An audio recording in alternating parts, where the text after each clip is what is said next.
So it looks like quite a few are on, and those who are late will just be late. So we will get started. It's great to be with you this morning. I am in my office, in my studio, with my lights on, but the neighbors' gardeners are here, so I'm going to apologize right up front if you hear noises in the background. David said he didn't hear them. Say hello, David. Hello, everyone. David is here, and he will be in the chat room chatting with you and answering all of your questions. Feel free to put as many as you in. I'll stop on occasion and we will do some, or David will let me know some of them have built up and we will just take a pause. But today we're going to talk about how to create your own online event. More and more of you are doing this because of the fact that there's a new normal. It's a great way to communicate with customers. You just have to decide on some things, and we're going to talk about that. So today's agenda is online events, and let's define what an online event is. Then we're going to define your event and your goals, how you do that, what platform you should use, then how we put together an event, and a little bit about marketing event. So we're going to go down. This is our path for today. So the first thing we want to talk about, there's different types of events, and everyone has a different event in mind for what they're doing. First of all of you, I'm sure now, know what a meeting is, whether it's a Zoom meeting, a Google Meets, Microsoft Teams, or Google Classroom, you have been to a meeting online. I'm making that assumption. So that's the basic. Then we have the webinar. This is an example of a webinar where one person talks and communicates what's going on. A webinar can have multiple pieces, and there's attendees. You could have a conference. I consider a conference much more, there's multiple speakers going on, there's multiple events, there's either videos or other speakers coming in. So it's more than just one person giving a webinar.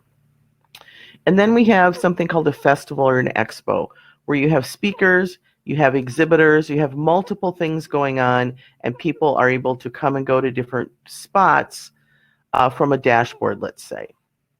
So those are the different types of events that there are. So in your mind, you should be thinking about what would work for me. What is my goal? Then we need to talk about what the online business model is.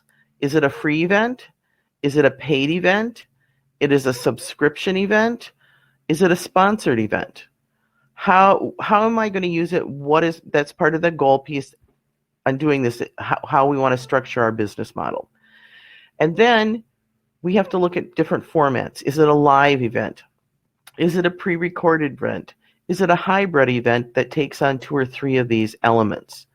So these will be in the slides, but keep in mind, these are the types, first 3 things you need to decide. And we're considering those.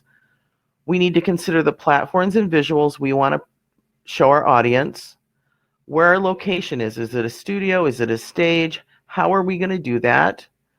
What the internet requirements are of the platform that you use. So you can control everything you push out. You cannot control the attendees end.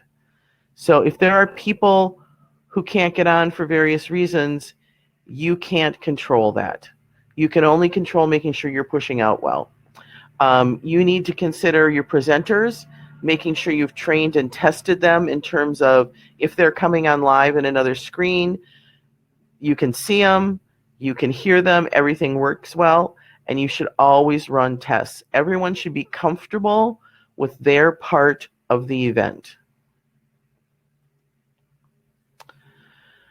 Then we have to decide on a delivery platform. So I use a couple different delivery platforms because not one platform is all to everything. So I use Zoom. I've been using Zoom long before it became popular to do meetings with people. I put on to my Zoom, I also added the webinar piece. I do use it for webinars. I have moved on to a different webinar platform, which is Webinar Jam, which we'll talk about. Are you going to use Facebook Live, YouTube Live, or LinkedIn Live and do a live event? Just straight to it, or are you going to use a platform to push to live? That's a decision. Or are you going to use something much more traditional? It's going to be a webinar or a meeting. You can use WebEx or GoToMeeting.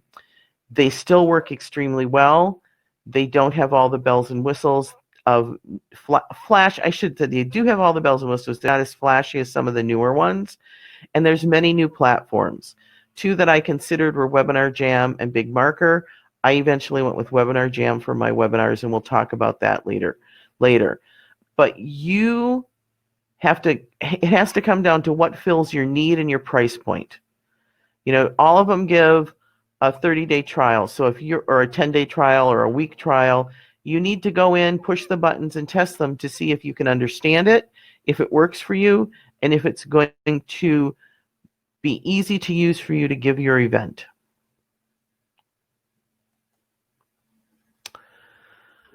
So now that we know the different types of things we have to decide, we need to define our event and goal. So if you're thinking about it, if that's why you came, you can get out a piece of paper and write these things down.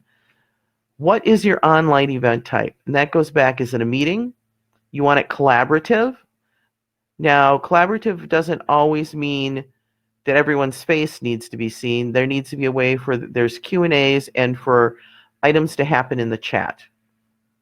And when you're doing it, this is the first time I'm going to tell you should never do your event alone. So today, I always have a co-host. Today, my co-host is David. You can say hello again, David. Hello. And he is answering your chats. So he can keep up and saving questions so we can talk about those. Also, when you're giving a webinar, you want to be talking about what is going on, about what you're presenting, about those things, not worrying about all the technical pieces in the background. You want to be focused on your presentation. So now you decided on what event you're going to do a webinar. What is the model of your event? Or maybe you're doing a conference and you want people to pay because you're hiring speakers and you want them to come in, so you have to charge. So you have a paid event. And we'll talk about what that means later on by doing a paid event. Or you may do something where it's a subscription model. You have a website where it's a subscription model and you go out once a week or twice a week or whatever, and you do things live or record them and put them up there. Or if you're doing a conference, it may be something that is sponsored. You have sponsorships to pay for that. So you need to decide how this piece is going to go with the type that you have. And then you have to decide on your format. Is it all going to be live? Are people going to be talking and presenting? Are their faces going to be big? So it's that, or like this one, I'm down in the corner, you can see me, but you get your information on the screen. Are you going to pre-record them and just push them in so there's less possibility of new speakers doing something wrong? You have to consider all of these things. Or you can do a hybrid of more than one. So here's a quick example of one. Your goal is to generate income. You're going to be doing a webinar and it's paid, and it's a hybrid where there's an announcer, someone like me, talking and speaking, introducing different segments that were pre-recorded and you're putting in. So you need to know what you're going to title that's catchy, that people are going to pay for. You have to decide on your delivery platform, which platform you're going to put it out on. And in addition to that, does that delivery platform allow you to take a payment plan, and what is that payment platform, and do they work together? Then you have to think about marketing it. Then you have to put the assets together to deliver the presentation, and then you have to test it all. So that's example one. Example two, the goal is to be in front of new audiences. Doing webinars, they're for free. They're a hybrid with live and Q&A, so you can talk back and forth. Again, you need the title, you need the delivery platform, you need to know how you're going to market it. Are you going to have partners in this? Then you have to put the assets together. And which one did I forget? I forgot test, test, test.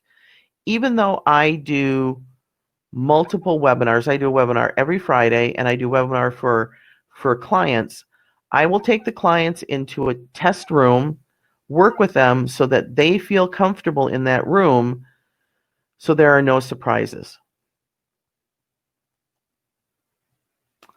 Okay, now here's where things get dicey in deciding what you want to do. Do you want to use Zoom, which has both a collaborative and a webinar piece? Zoom can be free for 45 minutes. You pay, I think it's $14 or $19.99 a month. I don't remember now. But if you want a webinar, you have to pay an extra $40 a month. But it can be a monthly deal. So if you want to do collaboration, you can buy Zoom. And then if you're going to give a webinar, just add it for 1 month. Now, if you're going to do live, if your event is going to be pushed live through Facebook, YouTube, or LinkedIn, those are your platforms, but there's not really a way to do a payment piece on that. So you need to think about that. You have the traditional, which is WebEx, which is Cisco, and GoToMeeting. Both of them are great platforms for webinars and collaboration. So you need to decide the price point on those. And some of them are more expensive and some of them are less expensive. You need to look at what fits your needs. If you can do a month to month, because you're not going to do as many as I do, or if you're going to do one a year and what you want.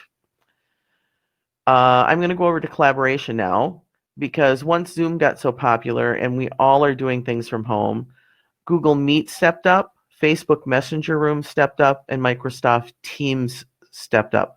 Those are much more collaboration where you see multiple faces and you're all collaborating. They're not necessarily a presentation platform.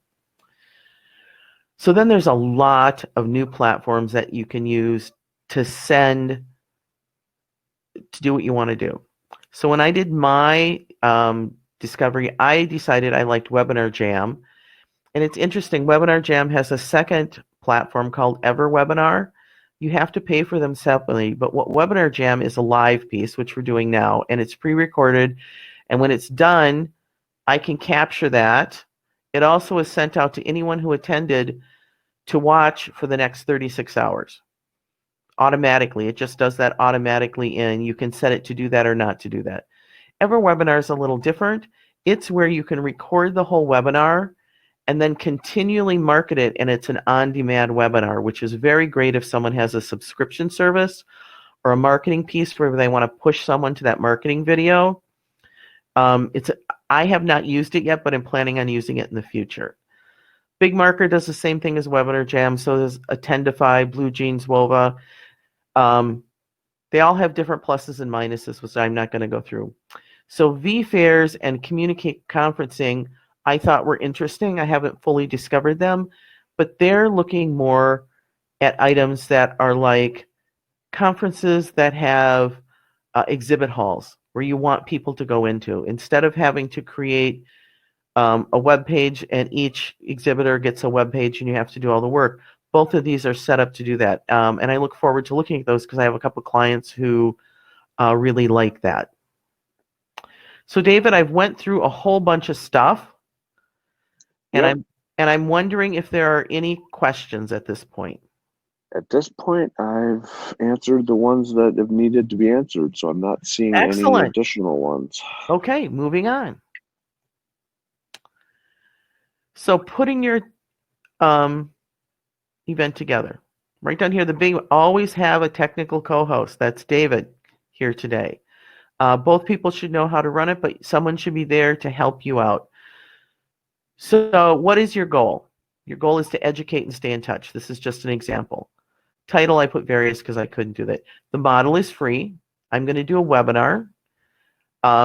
It's a Webinar Jam. Now, the payment platform is not applicable with Webinar Jam, which I use. You push them to the payment portal. They make the payment. They come back to your confirmation page where they're thanked. They tell you the date. You can add it to your calendar. All of those things are important.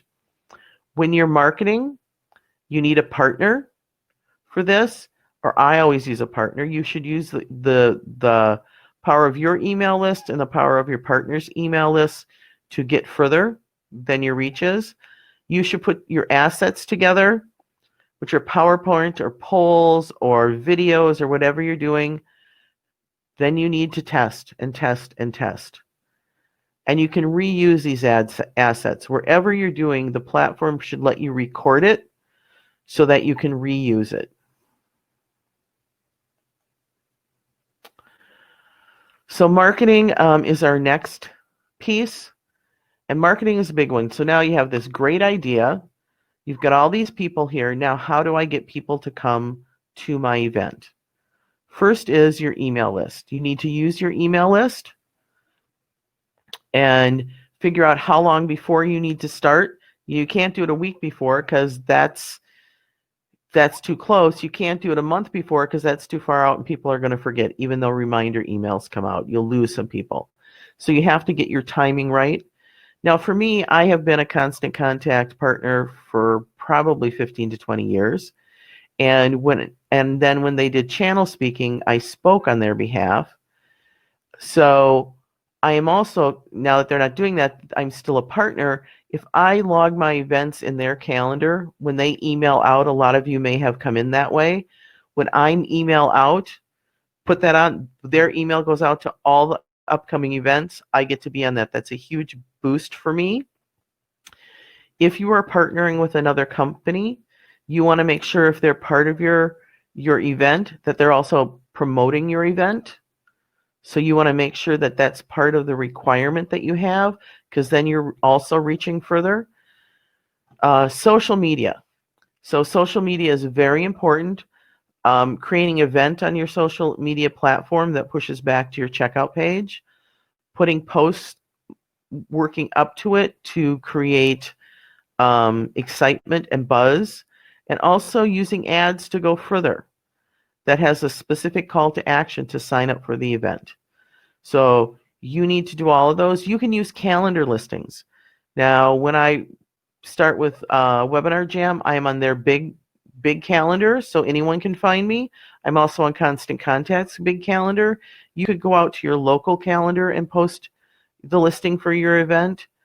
In order to, and your sponsors, anyone who's sponsoring it should also promote your event. You need to take the time and have a plan of all these things, just like you're doing it for an in-person event, to push more people to you. Now, if your event is only for your clients, then you only have to worry about your email list. But the whole point of being online and being visible is to extend your reach and to meet new people. So each of these different things you need to have a plan for, and you need to require, if they're participating in your event, for them to promote.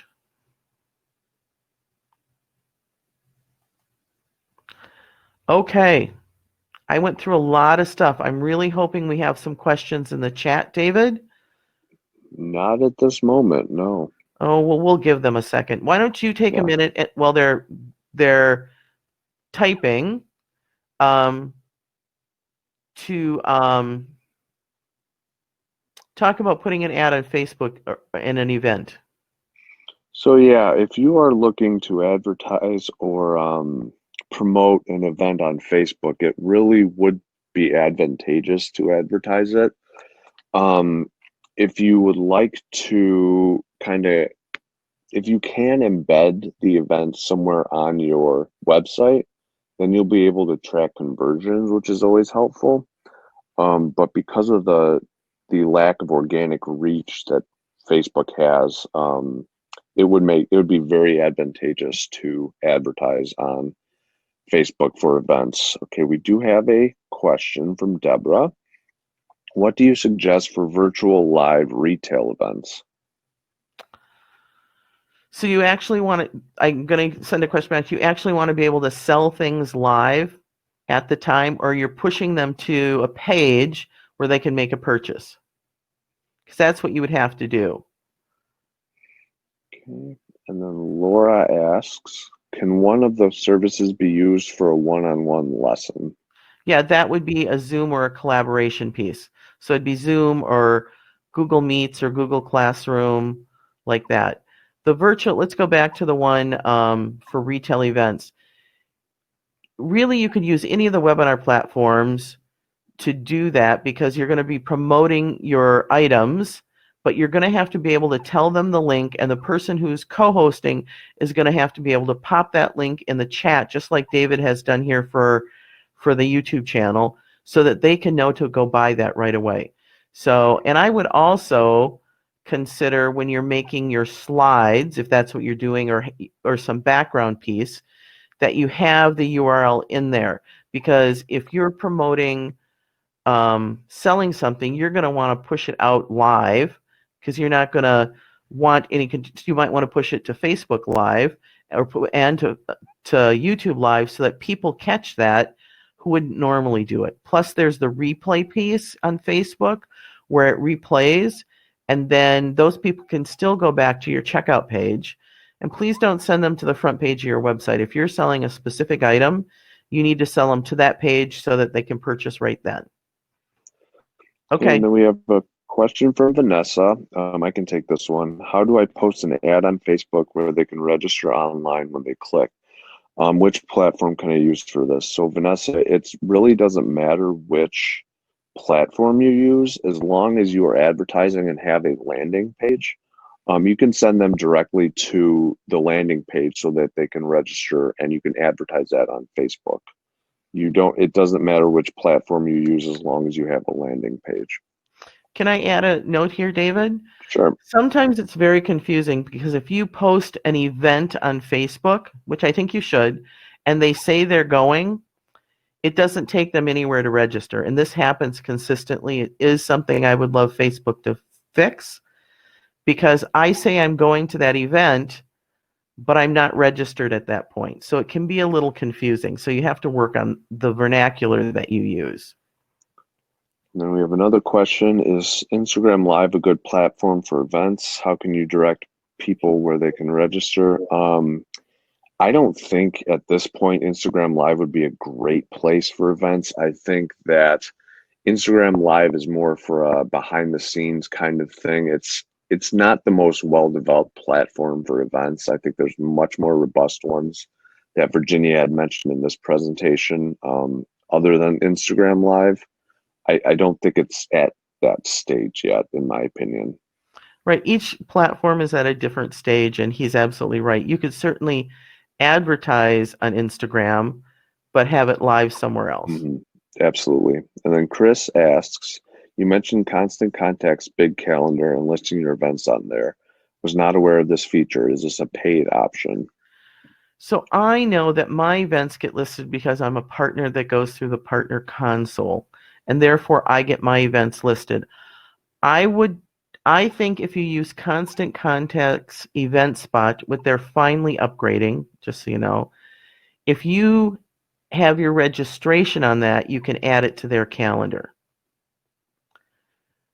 So it depends where you're putting, because you can do registration through EventSpot and Constant Contact, and I think that's how you, as just a Constant Contact user, can get on that calendar.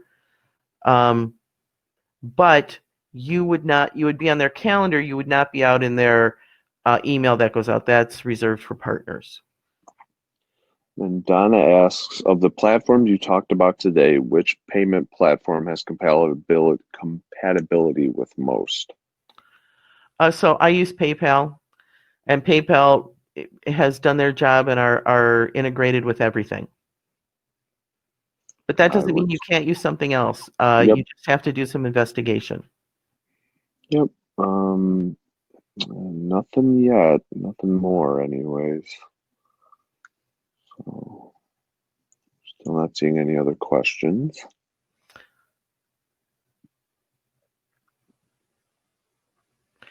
So you can find all of our previously recorded sessions on the YouTube channel.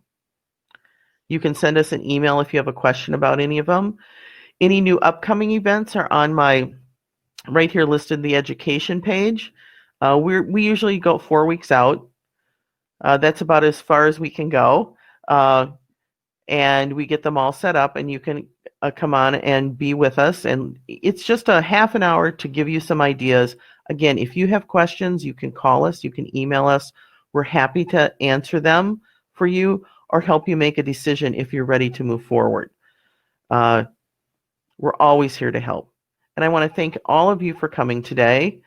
I hope you have some ideas about your next event and what you want to do. And we'll see you again next week. And David will be here. What are we going to talk about next week, David? Are you ready for the holiday rush? Okay. All right. Have a great day, everyone. And I appreciate you coming and spending a half an hour with us. Thanks, everyone. Bye.